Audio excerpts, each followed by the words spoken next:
तो मैं कह रहा था कि मान लो हमारे पास एक ऐसा टेबल है जिसमें कुछ वैल्यूज हैं। सिंप्लिसिटी पर्पस के लिए मैं ऐसा कुछ लिख देता हूँ। और एक दूसरा टेबल बनाता हूँ। इसका डायमेंशन 3x3 है और इसका डायमेंशन जो है 3x2 रखेंगे। इसमें भी कुछ वैल्यूज डाल देते हैं। ठीक है।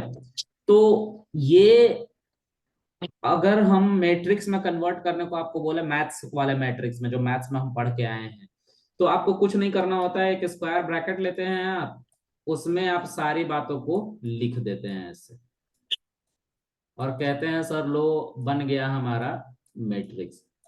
और इसमें 3 रो हैं तो 3, और 3 कॉलम हैं तो 3, मतलब 3x3 का ये हमारा मैट्रिक्स है। ये हमने स्कूल में पढ़ा है। इसकी बात करते हैं, इस मैट्रिक्स की।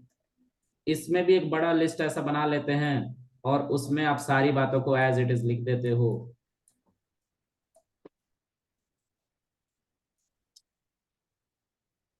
ये थोड़ा सा गड़बड़ हो गया यार, ऊपर भी गड़बड़ हो गया, नीचे भी गड़बड़ हो गया। इसको इसको छोड़ दो, इसको साइड रन। 5 और 6, ठीक है। और यहाँ पे हम इसको इरेज कर देते हैं। थोड़ा सा गड़बड़ हो गया। देखो यहाँ पे हम 4 5 5 6, ये हमारा एक मैट्रिक्स है। तो इसमें भी 3 रोज हैं, this is row, these are rows. तो 3 × 2, और 2 कॉलम है, इसीलिए 2 यहाँ पे लिखा हुआ है। तो देखो मैट्रिक्स में मल्टीप्लिकेशन करने के तरीके क्या है। मैट्रिक्स में जब मल्टीप्लिकेशन होते हैं, मतलब एक मैट्रिक्स दूसरे से मल्टीप्लाई हो रहा है, तो उसमें सबसे पहला जो पॉइंट होता है, हमें स्कूल में सिखाया गया था, उसका क्या है कि पहले वाले मैट्रिक्स का जो दूसरा वाला, यानी कि ये पहले रो होता है, ये कॉलम होता है, दोनों का मल्टीप्लिकेशन हो रखा है। ये रो है और ये कॉलम है, और ये यहाँ पे रो है और ये कॉलम है, बाद वाला 2। ठीक है। तो अगर दोनों को मल्टीप्लाई करना है तो पहले वाले मैट्रिक्स का कॉलम दूसरे वाले मैट्रिक्स के रो के बराबर होना चाहिए। देखो 3 और 3 है ना, तो दोनों बराबर है। पहले वाले मैट्रिक्स का कॉलम दूसरे वाले मैट्रिक्स के रो के बराबर होना चाहिए। तो अगर ये बराबर है तो मल्टीप्लिकेशन हो सकता है, पॉसिबल है। तो फिर जवाब निकल के क्वेश्चन एक और उठ जाएगा कि उसका डायमेंशन क्या होगा, शेप क्या होगा। जैसे ये 3x3 है, ये 2x3 है, सॉरी 3x2 है, तो क्या डायमेंशन निकल के आएगा एक्चुअल हमारे मैट्रिक्स का। तो यहाँ पे डायमेंशन निकल के आएगा इसके अकॉर्डिंग, पहले वाले का रो और दूसरे वाले का कॉलम, मतलब 3x2 का डायमेंशन निकल के आएगा। तो हम बात कर रहे हैं दो मैट्रिक्स को मल्टीप्लाई करने की।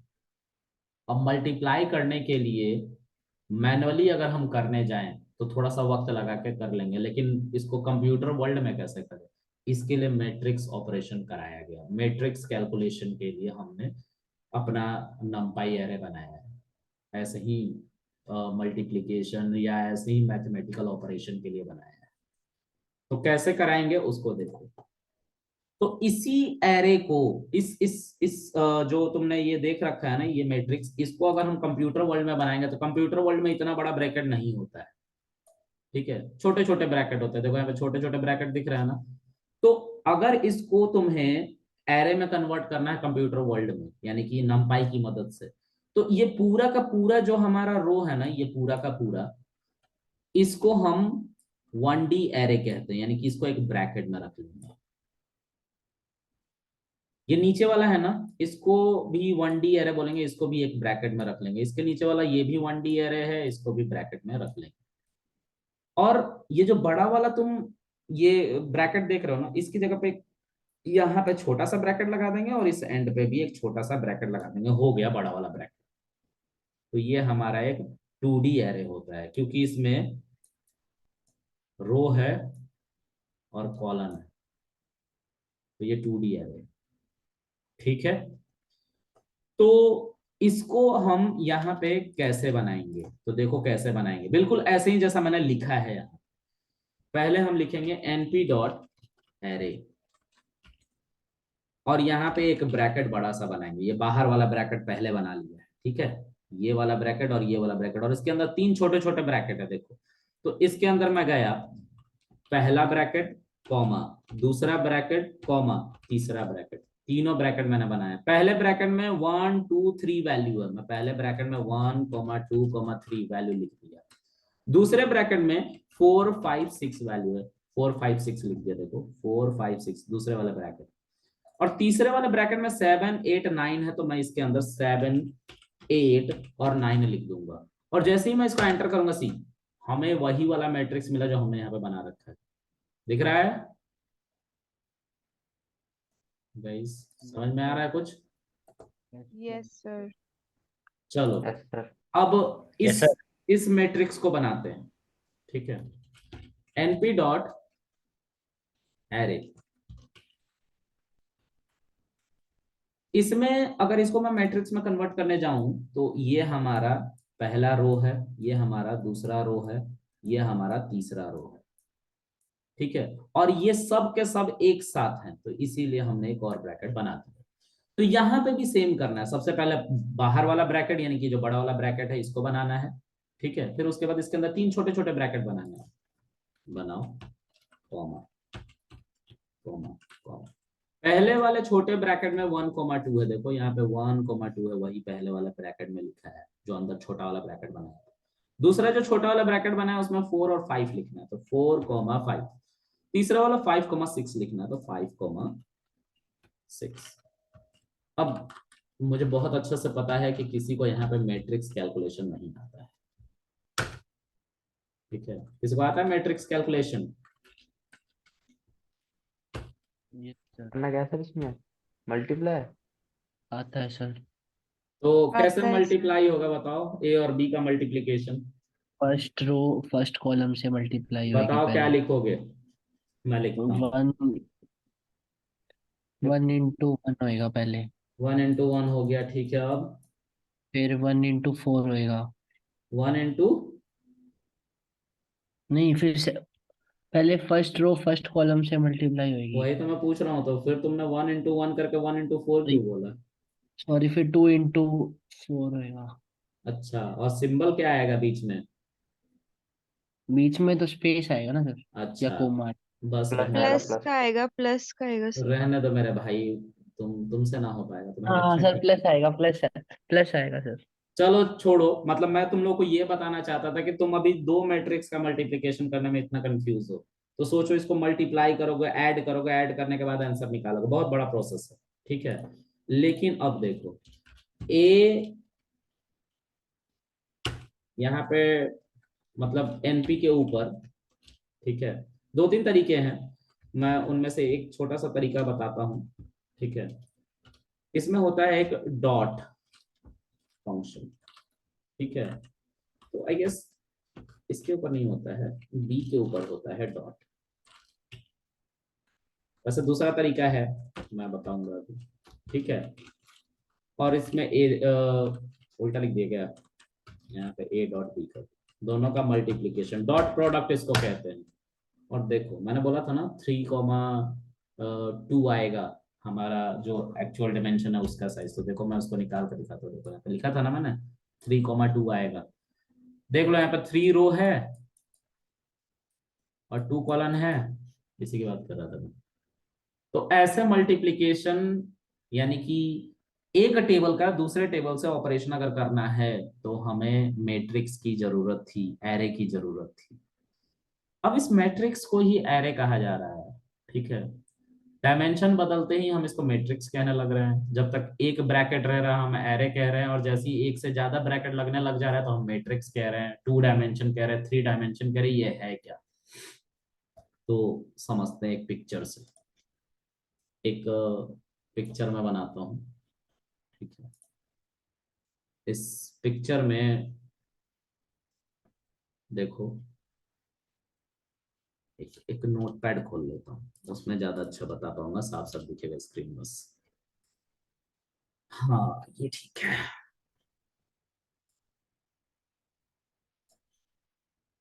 देखो यहाँ पे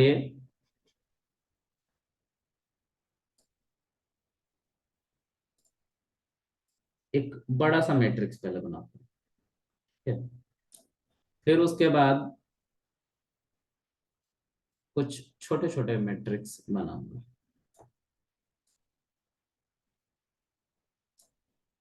फिर उसके बाद कुछ और छोटे मैट्रिक्स बनाऊंगा। अब ये डिब्बा डिब्बा मैं बना रहा हूँ, तो मैं थोड़ा कंफ्यूज मत होना, अभी मैं पिक्चर इसमें अंदर डालूंगा, बस समझाने के लिए डिब्बे बना रहा हूँ फिलहाल। और उसके बाद कुछ और छोटे छोटे बॉक्सेस आएंगे। ध्यान से देखना एक मैट्रिक्स कैसे बनता है।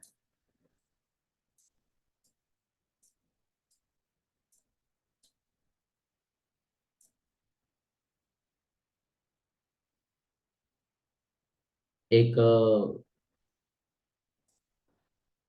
मैट्रिक्स देखो जो हम बनाते हैं, यानी कि एरे। एक एरे अगर मैंने ऐसा कुछ बनाया,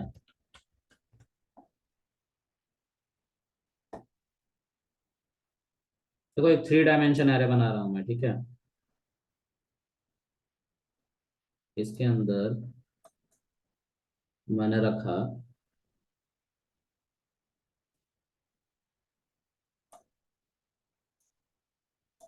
3 डायमेंशन बनाऊंगा तो कंफ्यूज हो जाओगे यार। चलो इतने पोर्शन को काट दो, जो अभी बनाया है ना, अभी पढ़ाया है थोड़ी देर पहले, उसी पे बात करते हैं। 2 डायमेंशन एरे बनाता हूँ।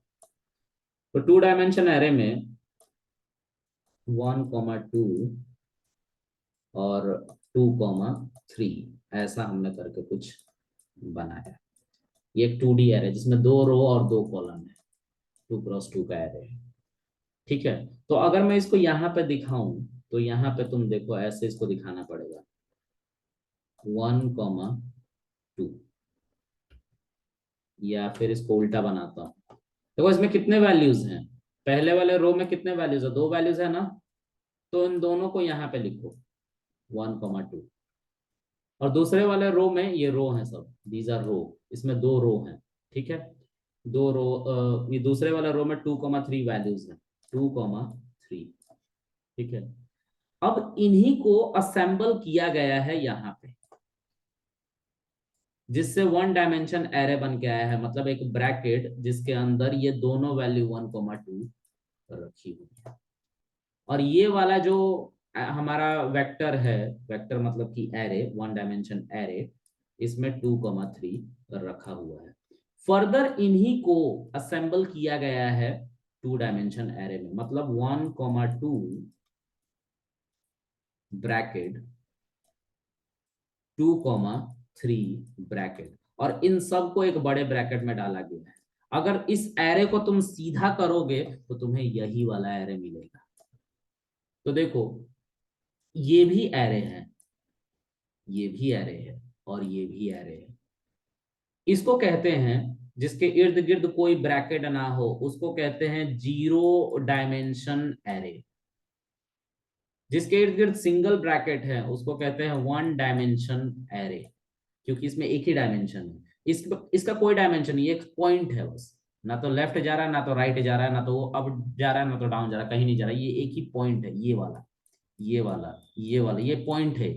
मतलब एक तुम्हें ग्राफ दे दूं ना, और बोलो कि 1 दिखाओ, तो एक पॉइंट पे तुम दिखाओगे, ना लेफ्ट जा रहे हो, ना राइट जा रहे हो, ना अप जा रहे हो, ना डाउन जा रहे हो, कहीं नहीं जा रहे हो।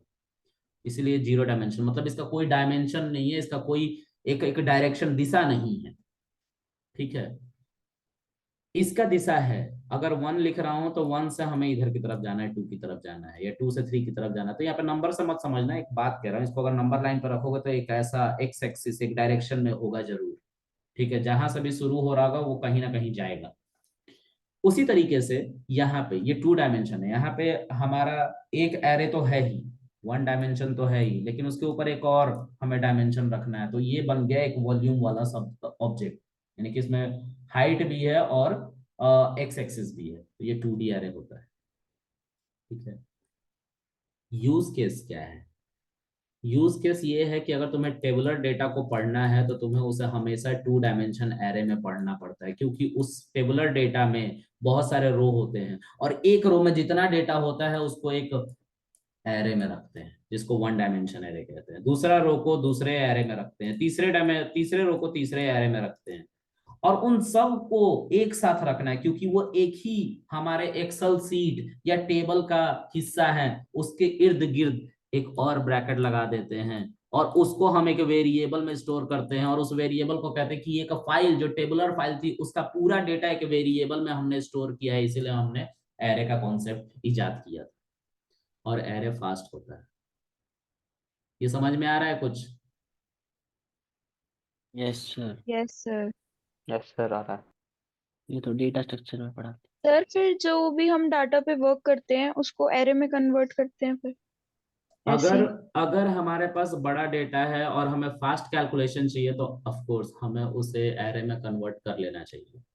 इसीलिए एरे का कॉन्सेप्ट दिया गया है, और एरे इसीलिए हर प्रोग्रामिंग लैंग्वेज में जरूरी है। और डेटा स्ट्रक्चर, जैसा वेदांश ने नाम लिया, डेटा स्ट्रक्चर में भी ये बताया गया है। और ना चाहते हुए भी एक डेवलपर को डेटा स्ट्रक्चर आना चाहिए, तभी वो प्रोग्रामिंग कर पाएगा, एफिशिएंट प्रोग्रामिंग। समझ में आ रहा है? पर सर उसमें तो जैसे यस सर। हाँ बोलो साक्षी, अब बोलो। अबे डराना नहीं अभिषेक, क्या कर रहा है? Sorry sir. हाँ कोई नहीं भाई, बोलो साक्षी बोलो। सर मैं कह रही हूँ कि उसमें तो जैसे आपने बताया था कि लिमिट होती है, फिर वो कैसे वर्क करेगा किसमें लिमिट जब होती डाटा है? इतना बड़ा होगा तो? वो जो हमने 8 और 16 32 ये वाला। Okay, think about it. तुम्हारे पास बहुत बड़ा एक्सेल है, ठीक है, लेकिन हर एक बॉक्स में 0 से लेके 9 तक की वैल्यू ही रखी गई है, मतलब एक ही उसमें से कोई वैल्यू रखा गया है, तो वो डेटा बड़ा है। इंट 8 का मतलब क्या है कि ये एक स्पेसिफिक डेटा को स्टोर करने के लिए इंट 8 यानी कि 8 बिट का स्पेस दिया जाएगा एक पर्टिकुलर वैल्यू को रखने के लिए। इसको फर्दर रखने के लिए फिर से 8 स्पेस दिए जाएंगे, इसको रखने के लिए 8 स्पेस दिया जाएगा, सबको अलग अलग 8 स्पेस दिए जा रहे हैं इंट 8 अगर हम मान के चल रहे हैं तो। समझ में आ रहा है? हाँ ओके सर ओके। हाँ सबको अलग अलग स्पेस दिया जा रहा है, ठीक है, अलग अलग मेमोरी दी जा रही है। इसीलिए तो मैं कह रहा हूँ कि ज्यादा मेमोरी वाला स्पेस नहीं लेंगे ना तो वो यूज नहीं भी होगा, तो मेमोरी तो यूज हो गया ना, एक बंदे को एलोकेट कर दिया गया ना। मान लो कि मुझे एक घर दे दिया गया 10 रूम सेट का, और मैं मेरे एक ही रूम से काम हो जाएगा, तो ना चाहते हुए भी अब दुनिया में लोगों को पता है कि कृष्णा का ही ये घर है, तो उसको कोई खरीदने आएगा? नहीं आएगा। और मैं उसको पूरी तरीके से यूज भी नहीं कर रहा हूँ, तो बेकार हो गया ना वो पूरा घर। तो जितना जरूरत होती है हमारे डेटा को रहने के लिए, उतना ही हम उसको स्पेस देते हैं मेमोरी में। यही डेटा स्ट्रक्चर सिखाता है, ठीक है। Okay sir. हाँ तो अब मैं तुम लोग से थोड़ा पूछ लूं। प्रीति समझ में आया? थोड़ा थोड़ा। बहुत बढ़िया। अभिषेक? Yes sir. हाँ अबे डराना नहीं है बे, क्या कर रहे हो? अभिषेक शर्मा कौन है भाई? यस सर मैं हूँ। अच्छा तुम हो, पहचान गया मैं तुम्हें। आरती? Yes sir. तुम्हें तो बिल्कुल नहीं समझ में आया, तुम्हारे हरकतों से नहीं लग रहा है। अभिषेक सर अभी तो थोड़ा समझ में आया था, वीडियोस देखेंगे तो आ जाएगा। बहुत बढ़िया। और कौन है? भारती सिंह? जी सर। हाँ तुम्हें समझ में आया? जानवी सिंह नहीं सर हाँ बोलेंगे? थोड़ा थोड़ा है, एक बार वीडियो देखोगे तो क्लियर हो जाएंगे डाउट्स। चलो बहुत बढ़िया। और ओबीतो, व्हाट्सअप? हाँ सर पूछो। अच्छा, डरा रहे हो? मैं नहीं डरूंगा। नहीं। अरे हाँ और ऐसी बात साक्षी? करते हैं मैं। हाँ जी सर आ गया समझ। और वेदांश? यस सर आ गया। चलो अब सब सो जाओ, तुम लोग सब थक गए हो। सर अभी इसके अलावा एक सर चीज सर। हाँ। अरे गुरुजी मेरा नाम तो लिया ही नहीं आपने, अरे कुणाल कुणाल भान। तुम्हारा नाम आया नहीं भाई, पता नहीं तुम अरे आईफोन से गुरुजी कहाँ हो तुम। नहीं नहीं सर, मेरा नाम मैंने अपने कुणाल भान के नाम से ही oh sorry sorry sorry, add. Kunal तुम्हें समझ में आया भाई? नहीं सर, मेरे पापा का नाम ना भगवान सिंह है, अच्छा, तो मुझे तो ऑलरेडी वैसे भी आएगा। इसमें पापा का नाम से क्या लेना देना मेरे भाई? सर बहुत डीपली, सर डीपली बातें हैं, थोड़े से सोचो। बिल्कुल, मैं आज भगवान रात को का बेटा यही हूँ ना। करूंगा, आज मैं AWS नहीं पढ़ूंगा, आज मैं यही सोचूंगा, ठीक है, माँ कसम, ठीक है। चलो आज के लिए इतना रखते हैं गाइस। सर कल, भगवान से थोड़ा दूर रहिए। हाँ बिल्कुल। सर नहीं सर, हाँ भगवान के तो हमेशा साथ रहना चाहिए ना, हमेशा आशीर्वाद तो नहीं, भगवान का ही होता है। भगवान का आशीर्वाद हमेशा होना चाहिए और रहता भी है, लेकिन भगवान के पास भेजने की कुछ अत्यंत जल्दी है इसलिए। सर एक नहीं, चीज वो तो पूछना यमराज चाहूंगा। लेके जाते हैं बहुत बढ़िया। गुरुजी, वो तो यमराज लेके जाते हैं, भगवान जी नहीं लेके जाते। ओके। ऐसे कह रहे हैं जैसे आपने देखा ही है दोनों को। हाँ बहुत बढ़िया, तब बकवास हो गई तुम लोगों की। अब मैं फोन गुरुजी, भेजूंगा। भगवान जी तो हमने अपने माँ बाप में देखे हैं, यमराज जी हमने दुश्मनों को देखे हैं, सर एक जो चीज बोलते हैं ना तुझे मार देंगे। अरे मुझे काहे ज्ञान दे रहे हो, मुझे पूरा पता है इसके बारे में। अरे अरे मैं तुम्हारा कृष्णा जी की ट्रेनर माला हूँ। डालो, चलाओ। जी गुरुजी, अब तो क्लासेस खत्म हो गई, आपसे थोड़ी वार्तालाप हो जाएगी, इसमें क्या दिक्कत है? अब ये हाँ यूट्यूब पे तो नहीं डलेगी ना, यूट्यूब पे नहीं रिकॉर्डिंग डालेगी, स्टॉप इसीलिए कर तो कह रहा हूँ रिकॉर्डिंग स्टॉप करना तो रुको।